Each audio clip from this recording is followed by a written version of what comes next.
and part of me overcoming body dysmorphia, I still suffer from like nitpicking and stuff in the mirror a little too long. That was one of my biggest symptoms, but I'm not as bad as I used to be. Let's just say that.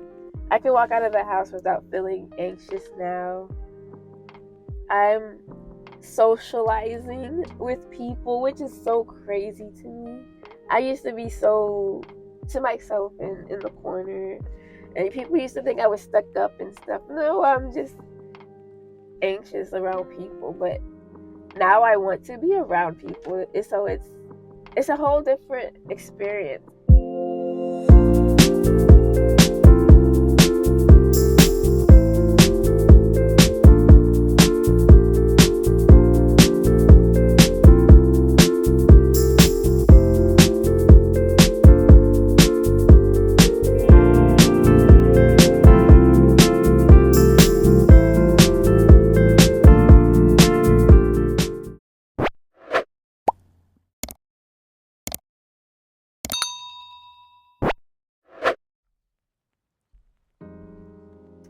Hey y'all, it's Maya J here. So I wanted to talk about my story on how I overcame social anxiety and body dysmorphia, because I had both really, really bad. When I say really bad, I couldn't even go to the grocery store without being extremely scared and paranoid. Even going to doctor's appointments would make me anxious and paranoid. I would damn near have panic attacks sometimes. If something happened, for one of my last panic attacks I remember having that was really bad was when my phone broke. My phone wasn't working. I dropped it. The screen cracked, and you know when the screen cracks, you can't even touch it. And I was freaking out because I had so much to do, and everything's on my phone. So I basically drove immediately to Verizon store, and I was just having a panic attack in the car before I needed to get myself together. I was crying, everything, and it was just looking back crazy but that's what anxiety does to us. It makes us over worry about things, like on an extreme level. So how I overcame is I took help through I'm a veteran in the Army. I'm an Army veteran, so I have the VA. So if you don't have insurance, look into your health insurance, like your public health insurance, to see if you could get some, because they offer, like if you live in California, for example, they have what is it called? Not Cal Fresh. It's called LA Care. It's like the free healthcare basically if you can't afford healthcare or you don't have your own. But I would highly suggest to seek therapy because it helps. I took therapy for like a year and a half straight. Every Thursday for a year and a half, I went to talk to somebody professional about my issues because it got so bad. And how I knew it got bad, my body dysmorphia got bad. And body dysmorphia is basically when you don't see yourself how other people perceive you. Like you think you have flaws everywhere, and you might be perfect.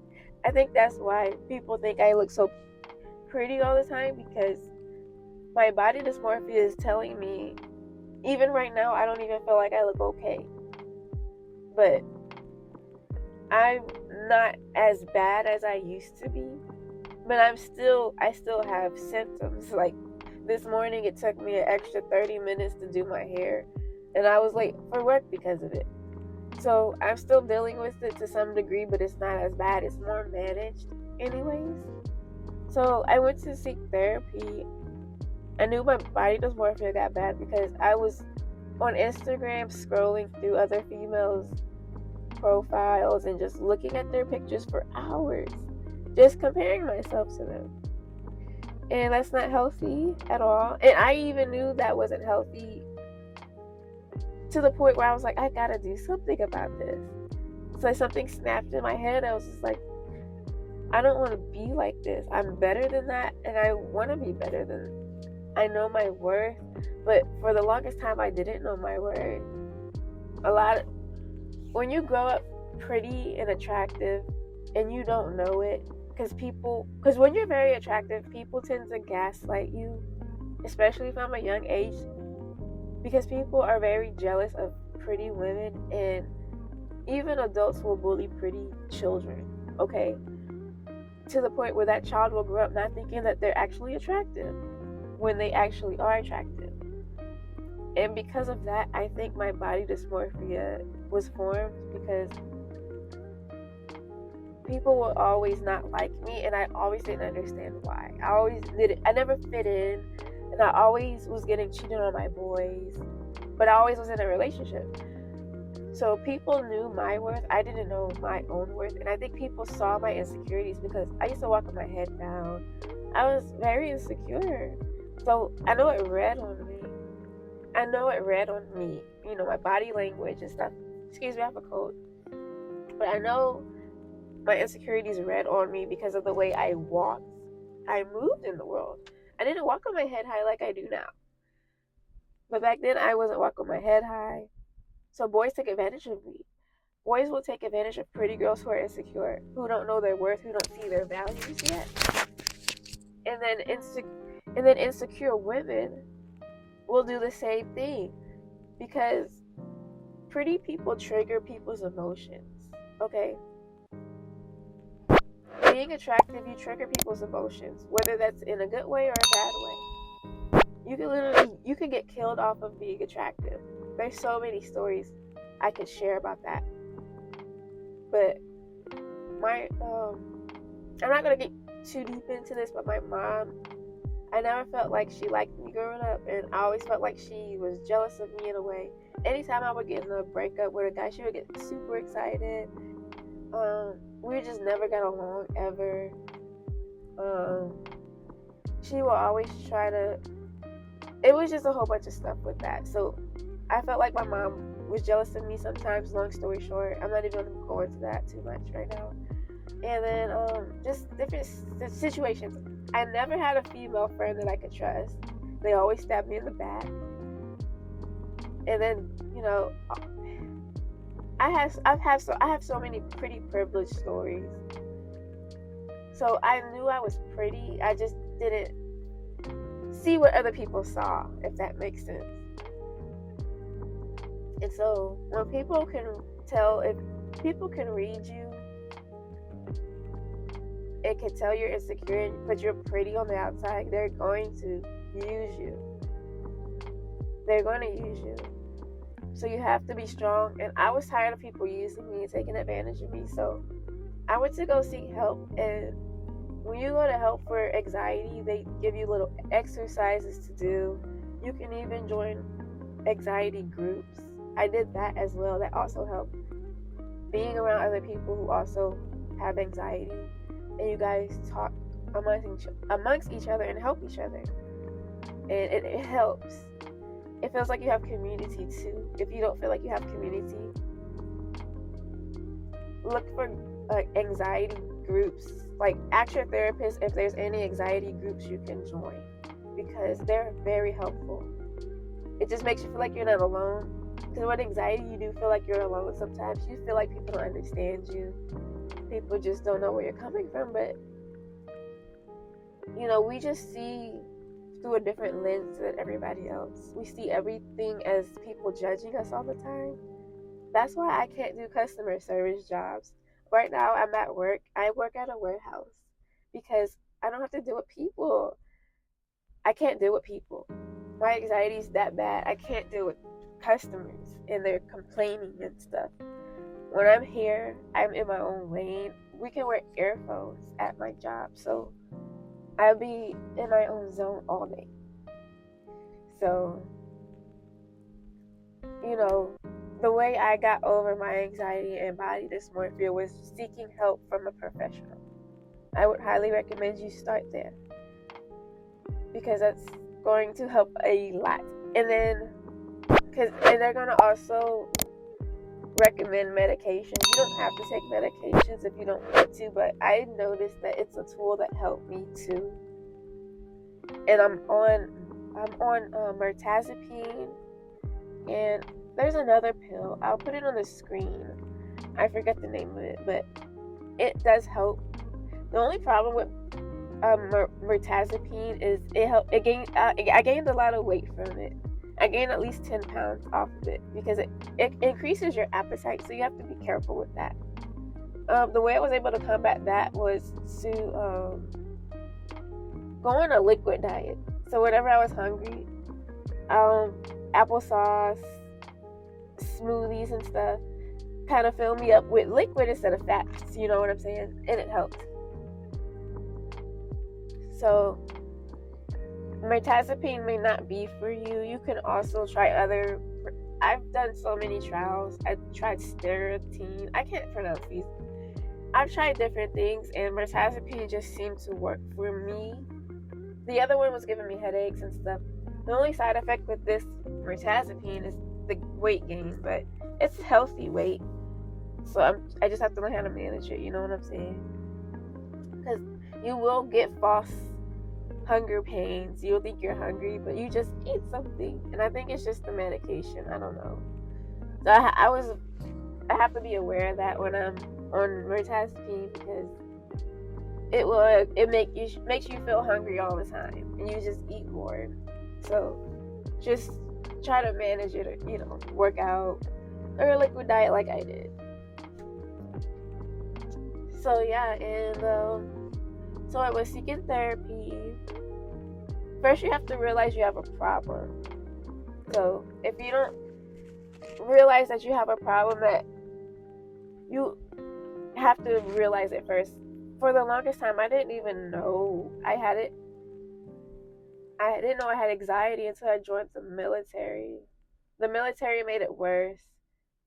And then I went to sick call, and when I was in the Army, which is when you go to the clinic, and I would go to seek therapy. So I was seeking therapy they diagnosed me with anxiety because I didn't know what was going on. I knew I was always like afraid and anxious, but I didn't understand what was going on. I was always like that, having panic attacks and stuff. And they diagnosed me with social anxiety. And then my body dysmorphia came like a year or two later, or at least me realizing that I had it was a year or two later, when I was obsessing on Instagram on other people's social media platforms, other females just staring at them. And I'm like, I don't want to be like that, because I think I'm pretty, but because I know to some degree I'm attractive, but because of how people perceive me, people perceive me as very attractive, especially at my job. I get hit on all the time. I'm just finally starting to see my worth thanks to seeking help and just finding myself. You have to love yourself. You have to learn how to love yourself. Accept who you are. I have another YouTube channel that I'm going to put the link in the description. And I don't know if you guys heard of the Exoticals community, but I'm a part of that community. And Exotical is basically a black female who looks ambiguous to some degree, who has admixture, who doesn't look unambiguous. So we have this community because a lot of the times in the black community, if you benefit from either colorism, featureism, or texturism, a lot of the times you get outcasted in our community. People tend to stereotype us as thinking we're better because we have certain features about ourselves. Like my admixture is, I have Indian blood in me. So my features, I have certain features that I get picked on in the black community about, for those who aren't black, who don't understand colorism. It's a really, it stems from slavery and people with certain phenotypes who who basically have some type of an admixture in their blood other than just black tend to get outcasted sometimes in the community. And so the Exoticals community is something that a few of us girls formed to build self-esteem in women like us, because we've been gaslit all our lives. And that community is a big part of my self-esteem boost, because I started to realize people only hate me because I look good. And I didn't know that, because from a child you have to understand people were not only simultaneously complimenting me, but I was also unliked and bullied. So, I'm shot, and I don't have an identity yet. So, my mom didn't instill self-esteem in me growing up. She wasn't affectionate with me growing up. I actually looked up to TV moms growing up because me and my mom just wasn't close like that. And it took me as an adult, I'm in my 30s now, early 30s, 32 club. So it took me up into my 30s to realize that people are just jealous. People are jealous of people. So when people are jealous of people and they feel inferior to that person is going to throw humbling tactics at the person that they're feeling inferior to, because they want that person's self-esteem to be just as low as theirs. Misery loves company. That's so true. Misery loves company. It's the realest thing ever. So you have to keep that in mind. If you look in the mirror and you see you're not ugly, and you know you're not ugly, and it's just your mind playing tricks on you, because when you have anxiety and body dysmorphia, you see things through a false filter, and you really have to kind of just wake up to the fact that it's just because of people's humbling tactics being thrown at you. You're not ugly at all. You're over obsessing about your looks because it's a brain thing with us. Our chemicals are messed up in our brain. So it's not our fault, but it's a trauma. It's because it stems from trauma. I'm not good with technical terms, so I forgot what the terms were, but there's like a chemical imbalance with our nervous systems and stuff. So you just kind of have to find yourself. Also, spiritual work. If you're a spiritual person, that was a big part of my self-esteem boost and part of me overcoming body dysmorphia. I still suffer from nitpicking and stuff in the mirror a little too long. That was one of my biggest symptoms, but I'm not as bad as I used to be. Let's just say that.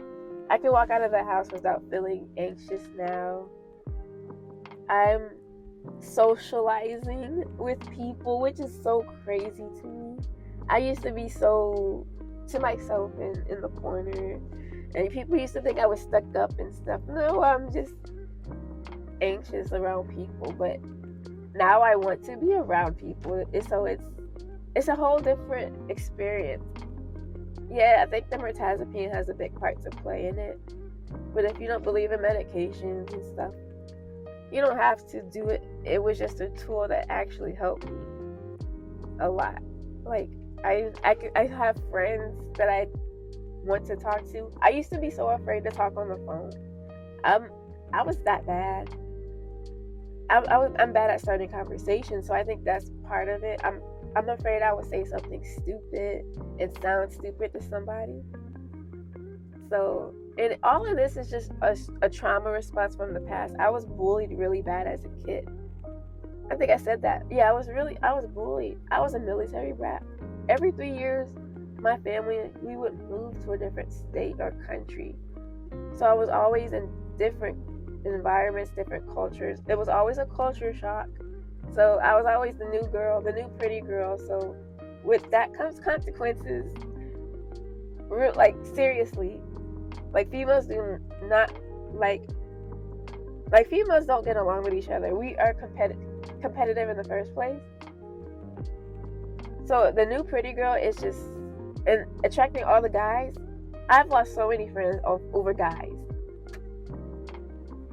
Like so many friends I had to learn how to decenter men in my life. I have a boyfriend now, but that's another thing that helped too, decentering men, not making men the center of your life. Some women can't live without a man, live without man's attention and stuff.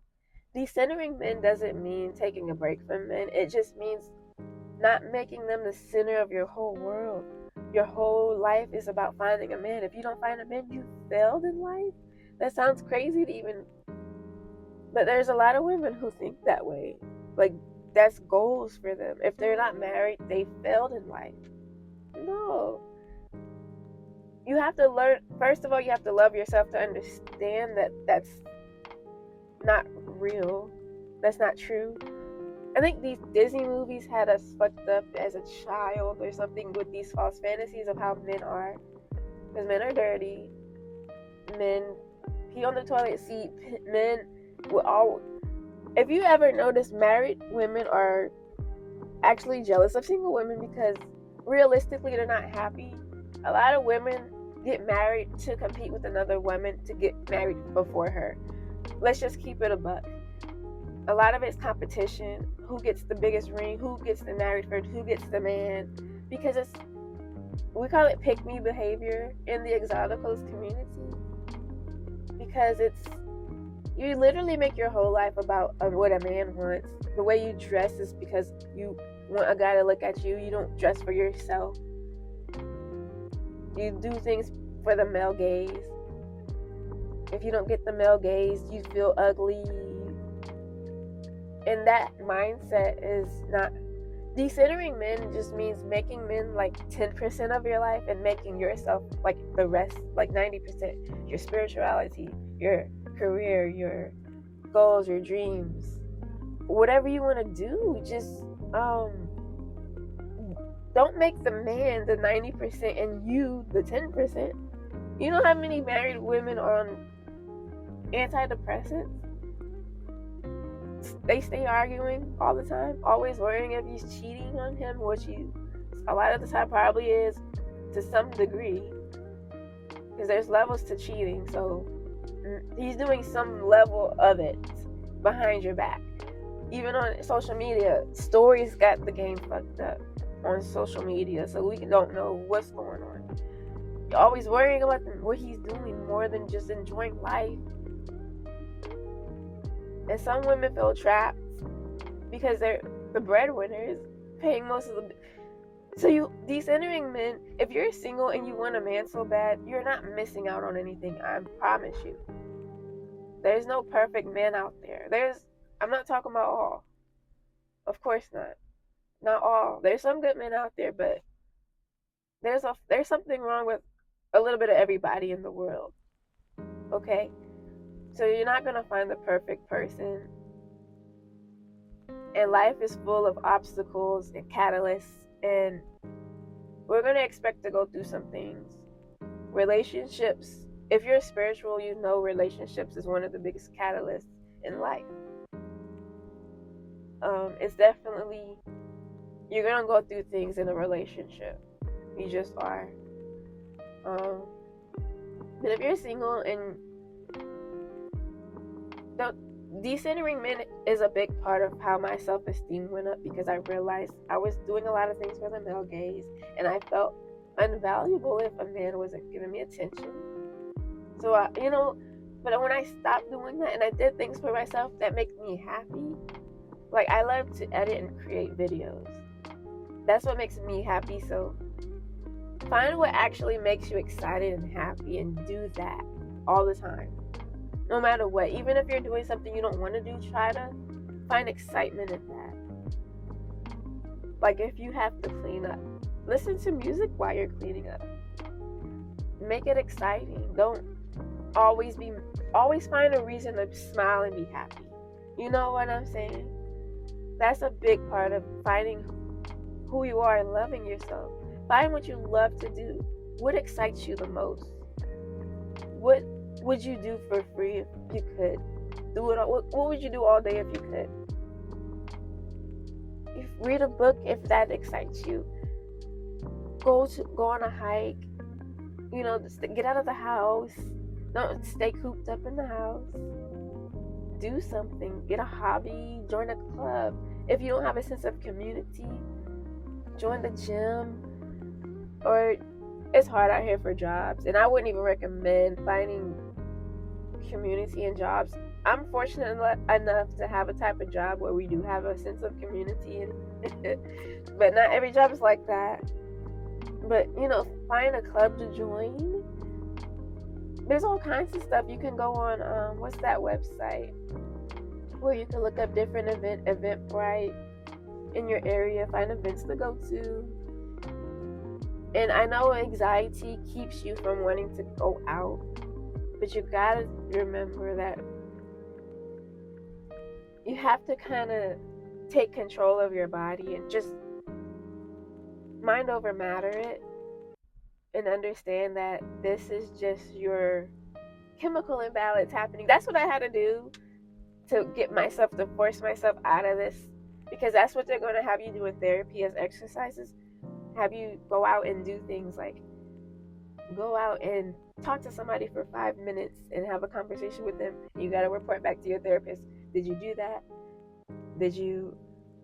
And then they're going to have you do dumb stuff like go outside with one sock inside out or a shirt inside out and walk out in public and see how people react and respond to you. Is it as bad as you think it's going to be? No. Like right now, my body dysmorphia a year ago would have been tripping off of this. My nail fell off yesterday. So I got my nails done, but one fell off. A year and a half ago, this would have not made me go on camera. So I was like, or not show my hands or something. But I don't even care anymore. Like, I love who I am. I enjoy being myself. Be unapologetically you. You have to be unapologetically you to be truly happy. You got to do things you enjoy doing. If you don't like that job, buy those headband earphones. So if you can't wear earphones at your job, because they have these headband earphones. They also have glasses earphones. There's so many ways to disguise listening to music at work. Try to tap out of the environment that you're in. Be less stressed as possible. There's these gummies I'm going to recommend you guys for cortisol levels to relieve stress levels. I smoke marijuana sometimes to relieve stress, but these gummies got me not smoking as much because they help me relax basically. And I don't know if you guys seen them all over TikTok, but these things work. They reduce your cortisol levels like crazy, and I feel so relaxed, so unbothered the whole day, no matter what. So I would recommend those. But the best thing I can recommend you guys to overcoming body dysmorphia and anxiety is to first realize you have a problem, seek therapy, find yourself, do what makes you happy, overcome your body, mind over matter, and just understand that this is just your body reacting to. And if you're spiritual, I'm gonna go a little deep with it for a second. Our anxiety is really a misinterpretation of other people's energies. We're feeling other people's energies. We're empaths. People with anxiety, we call it anxiety because we don't in the science world, but in the spiritual world, it's actually because we're feeling other people's emotions. You ever notice when you go to a public place, the more people that's there, the more anxious you become? And then when you're not around anybody, you're not anxious at all? Or if you're around somebody who's feeling some type of way, just pay attention to how your body feels. You tend to pick up on other people's feelings. And that was a big part of my awakening of it all. So anytime I do feel the anxious feelings, I understand where it's coming from. I'm either around somebody who's feeling strong feelings around me because I be fine until I'm around somebody else. And that's fact. So it's just something you have to realize. So you have to realize it's there.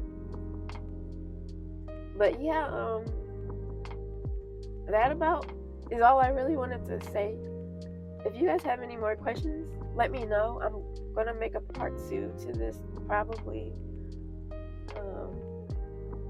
because it was a year's journey. Like I said, I went to therapy every Thursday for a year and a half. I went to group sessions, the Exoticals community. Also, check those communities out if you're a black person who looks ambiguous, has racial admixture. That community would definitely benefit you because it helped me a lot.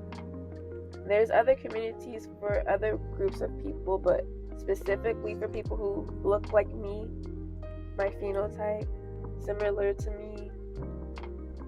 I'm going to put the link in the description to that channel. It's supposed to be anonymous, but for you guys, I'm going to show it because I told that audience on that channel I was going to show my face at 10K followers anyway. So you might as well, if I get doxxed, hey, whatever. I'm going to share that channel because it has helped tremendously. I'm going to recommend this channel called the Exoticals United channel. This channel has helped me so much with my body dysmorphia.